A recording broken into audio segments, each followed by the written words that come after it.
Why are thousands of seniors ditching expensive creams for a $2 combo sitting quietly in their kitchen? It sounds too simple, doesn't it? Castor oil and baking soda. One is thick, golden, and sticky. The other?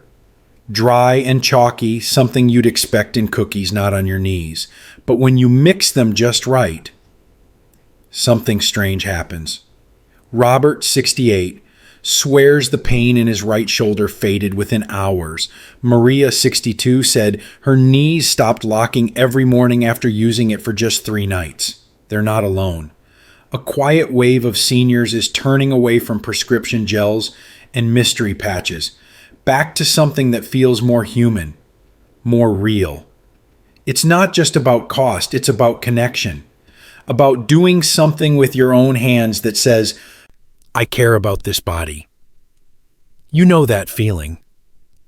When something just clicks and you realize healing doesn't have to be complicated. That's what this is. Today, I'll show you exactly how to use this combo, where to apply it, how to mix it, and why it works faster than you might think. But the part most people miss, that's coming in section 7. If your knees feel locked in the morning, this might be why. Robert is 68. Every morning before his coffee, he had to use his hands to lift his legs out of bed, not because of injury, not because of surgery, just stiffness, deep, dull, and stubborn. He called it the morning freeze. And if you've ever felt like your joints are made of concrete right after waking up, and you know that feeling, doctors told him it was age, arthritis. Try heat, they said, try pills. But one day, Robert's daughter read something unusual about castor oil and baking soda, not as a food, but as a remedy. She mixed a small amount, rubbed it gently on the front and back of his knees, not just the joint, but the whole surrounding area, and then something surprising happened. The next morning, Robert didn't need his hands. The stiffness had softened. By the 3rd day, he stood up, slowly, but without help. So what happened? The castor oil, rich in ricinoleic acid, helped reduce microinflammation deep in the joint tissue. Meanwhile, the baking soda gently broke down fluid buildup under the skin, especially in areas with poor lymph flow. The combination didn't just mask the pain, it helped open things up, allowing the body to do what it's meant to do, repair. Robert now keeps a small jar by his bed. He says the smell reminds him that healing doesn't always come in a prescription bottle. Sometimes it comes in a moment of curiosity and a touch of care. And he's not alone. Many seniors have found that applying this mix to both knees, morning and evening, builds momentum, because when circulation returns, movement follows. But what happens if you apply it at night instead? That's problem number 2. You feel fine during the day, but then it starts throbbing at 2 a.m. Maria is 63.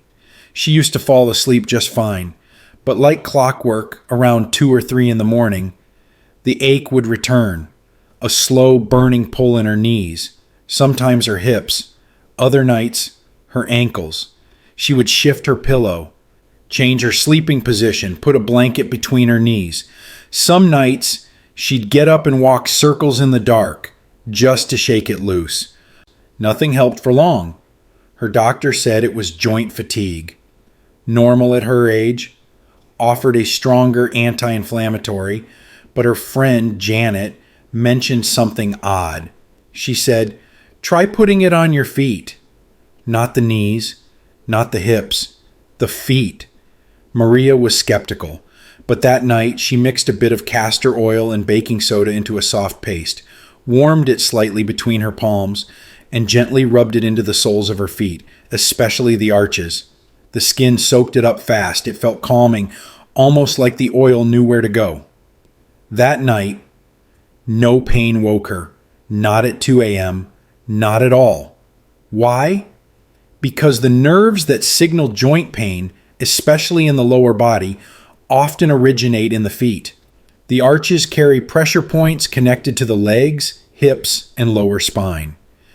By calming those nerves where they begin, the pain doesn't get a chance to rise. What's more surprising, her sleep improved too. She said it felt like her entire body exhaled. Maria does it every night now. Just 2 minutes before bed. She says it feels like a bedtime ritual, not a treatment. A quiet way to say, "Thank you, feet. You carried me today." Try this just once before bed. Let your feet feel cared for. But the real surprise, that comes from a place even more unexpected. That's problem number 3, pain from the shoulder. But it starts in the gut. George is 70. He's not new to aches and pains, but the one in his shoulder, it was different.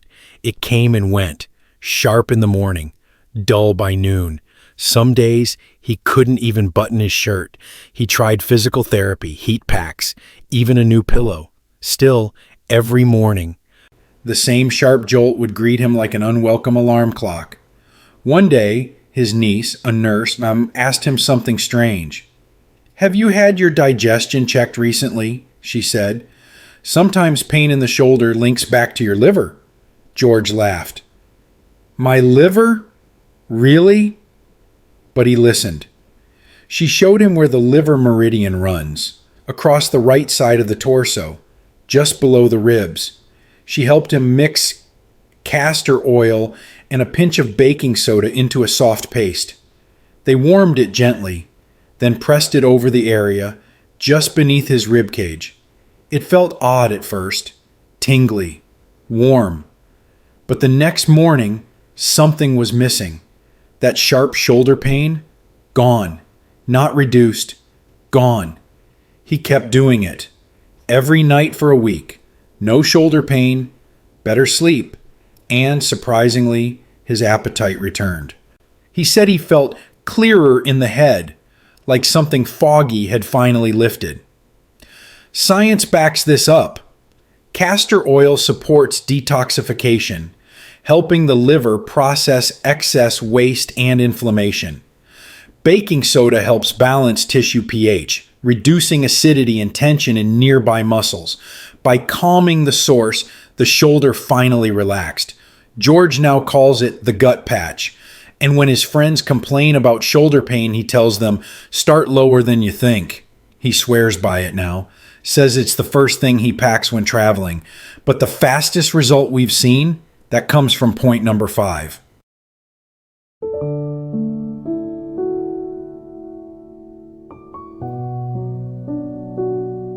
There's one joint that affects your knees, hips, and back all at once.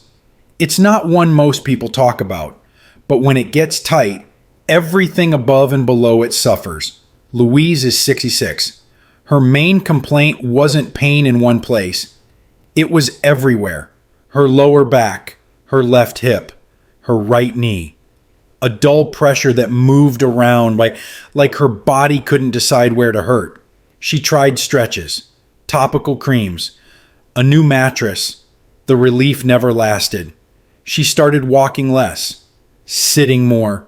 Then came the swelling. One morning, her neighbor, a retired physical therapist, pointed to a spot she'd never considered, right at the base of the spine, the sacrum. "This joint holds everything," he said. "If it's tight, circulation slows, nerves get pinched. The rest of your body works harder." He showed her how to mix castor oil and baking soda into a warm paste. Then gently apply it to the sacrum, that flat triangle-shaped area between the lower back and tailbone. The first day, it felt strange, but by day 2, her hip wasn't catching. By day 3, the ache in her knee had softened. By day 4, she walked to the park again. Science explains this. The sacrum is a central hub for nerve roots and fluid exchange. Castor oil helps reduce inflammation around the joints. Baking soda softens surrounding tissues and encourages drainage. Together, they loosen the base so the rest can realign. One gentle warning: don't use heat right after. It might reduce the effect. Let the body absorb first. Louise now says this spot changed her morning routine, stays in her mood. She said, "It's like the center of me could breathe again." But what if the swelling is worse after you sit too long? That's where we're headed next. Problem number 5. If your feet look puffy by 3 p.m., don't blame the salt. Tom is 65. He used to spend most afternoons in his recliner, reading the paper or watching the news. But when he stood up, his ankles felt tight, stretched. Sometimes his socks left deep marks that didn't fade for hours. It didn't hurt at first, just looked odd, puffy, soft. Then came the discomfort. The shoes didn't fit the same. His feet felt heavy.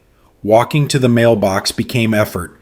He tried reducing salt, drinking more water, wearing looser socks. Nothing worked, until he heard someone mention lymph flow. Tom had never thought about it, but it made sense. He wasn't moving much, his legs stayed bent. His circulation slowed, so he tried something simple. He mixed a small amount of baking soda with cold water, made a soft paste. Then he applied it to his ankles and wrapped them in a cool towel for 10 minutes. After that, he massaged the same area with warm castor oil. The result? He said it was like something opened. A lightness returned. The puffiness reduced within an hour. His skin looked less red, less stretched. That night, for the first time in weeks, he didn't feel the urge to elevate his legs before bed. Science confirms it. Castor oil promotes lymph drainage, helping fluid move out of swollen tissue. Baking soda helps draw out trapped water and reduces inflammation on the surface. Tom does it 3 times a week now. Sometimes after a long drive, sometimes after flying. He says his feet feel younger. And for the first time in years, he walked the full grocery aisle without leaning on the cart. He even joked, "I think my ankles have a waist again." But what if you could boost this combo by 300%? That's coming next. 90% of people mix it wrong. Here's the fix. It sounds easy. Castor oil and baking soda. 2 simple things, but how you mix them makes all the difference. Joanne learned this the hard way. She's 64. After watching a video, she started using the combo on her knees. But something didn't feel right. It was dry, gritty. The mixture flaked off her skin. And after 2 days, her knees looked red, irritated. She almost gave up. But then she reread the method. The correct ratio wasn't equal parts. It was 2 parts castor oil to 1 part baking soda. The difference? Texture. The right mix creates a smooth, thick paste.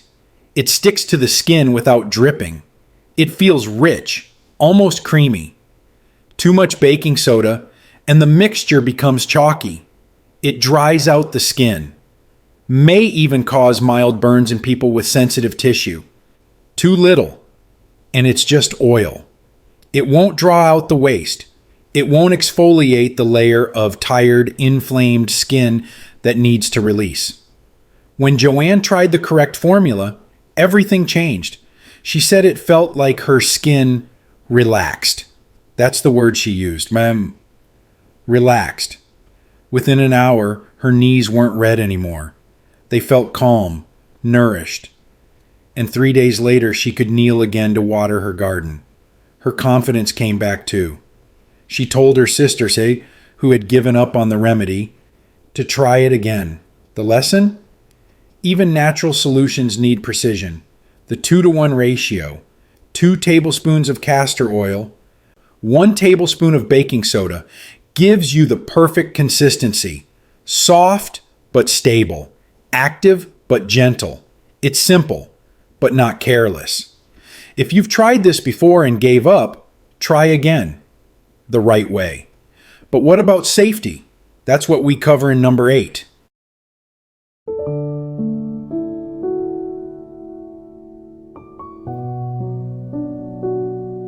If you've got thin or sensitive skin, don't skip this step.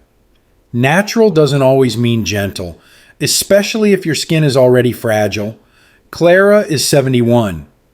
Her joints ached, her hands trembled when holding a mug, and her skin, paper thin, bruised easily, flared up after lotions. Most remedies made her feel worse before better. When she heard about castor oil and baking soda, she hesitated. "My skin reacts to everything," she said, but instead of jumping in, she did something smart. She tested it, not on the pain, but on her wrist. Just a dab of the mixture, right on the soft skin of her inner forearm. She waited. No burning, no itch. She tried again behind her ear. Another calm spot with sensitive tissue. Still nothing. Then just above her ankle, where her skin always felt tight at night, still smooth. After 24 hours with no redness or irritation, she tried a full application, but with a twist. She added 1 drop of chamomile oil, a calming plant extract that helped soothe the skin and reduce reactivity. The result? She said it felt like her skin sighed. It didn't sting, didn't tighten. And by morning, she could bend her fingers a little easier. With no redness, no dryness, no stress. She even said the warmth of the oil made her feel held, like something was caring for her from the outside in. If you've ever felt nervous about trying something new on your skin, take Clara's approach. Start small. 3 places: the inner wrist, behind the ear, near the ankle. If all is calm, move forward. If not, adjust. Add the chamomile. Go slower. This isn't a race. It's a return, a reconnection. And if this calms your skin, tell us. We'd love to know. But the most surprising place to apply it, that's problem number 8. You've never applied it here, but this point changed everything for Susan. Susan is 61. She didn't just struggle with joint pain. She also had trouble sleeping. Her knees throbbed at night. Her mind raced. Some mornings she felt more tired waking up than going to bed. She tried stretching, melatonin, warm baths. Nothing worked for long. Then someone suggested something strange. Try applying the castor oil mix just below your belly button, they said. She blinked. My stomach? But that's not where the pain is. Still, she was desperate. So she warmed the paste. 2 parts castor oil, 1 part baking soda, and gently massaged it into the area about 2 inches below her navel. Not too much, just enough to coat the skin. Then she placed a warm towel over it, breathed slowly, waited 10 minutes. That night, something shifted. She didn't wake up at 1 a.m. or 3 a.m. or 4:30. She woke up at 6:15 without an alarm and felt rested. The pain in her knees? Lighter, like it had been turned down a few notches. This spot, just below the belly button, is no ordinary place. It's where the vagus nerve, the body's calming highway, gathers influence. Stimulating it can reduce inflammation, lower stress hormones, and increase the body's natural serotonin, your feel-good signal. For Susan, it felt like unlocking a door she didn't know existed. She said, I didn't fall asleep. I melted. The next night, she repeated it. Same result. Deep sleep, gentle wake-up, soft knees, clear head. Now, she does it 3 nights a week. Especially after long days or when her body feels out of sync. Sometimes healing doesn't come from chasing the pain. It comes from calming the center. It comes from trusting a place that's often forgotten. But the one moment that made me believe is in the final story. We chase pills, plans, and promises. But sometimes healing is warm oil and a little care. Not everything needs to be a full lifestyle change. You don't have to flip your routine. You don't need a new diet. You don't even need to leave your house. Sometimes all it takes is trying one small thing, one spot, one night. You've seen the stories, a locked knee that finally bends, a restless night that finally quiets, a shoulder that feels like it belongs to you again. And none of it involved a new prescription, just castor oil, a spoonful of baking soda, and a willingness to slow down. There's something comforting about that. Healing that doesn't push, but invites. Relief that doesn't shout, but whispers. Picture this: an old man, quiet, strong, wrinkled hands that have built and broken and healed across time. He kneels by the side of the bed. His wife is lying there, knees stiff, eyes tired, breath shallow. He doesn't say a word. He just warms the oil, adds the powder, stirs it slow. Then he places both hands around her knee, moves in circles, gentle, present. And what he's really saying is, "But I still care." That's the kind of healing this is. Not flashy, not instant, but deeply human. Maybe your act of care is just for yourself tonight. Maybe it's the first time in a long time you've stopped and said, "This body still matters." Maybe it's the start of something quiet and beautiful. Try this one spot tonight, just one. And if it makes you feel even a little better, share it with someone you love. Tell them why, or don't. Sometimes love is shown in silence. Sometimes healing is too. And we're not done yet, because there's one more spot we haven't talked about, the one that surprised even the doctors. I'll show you that in the next video.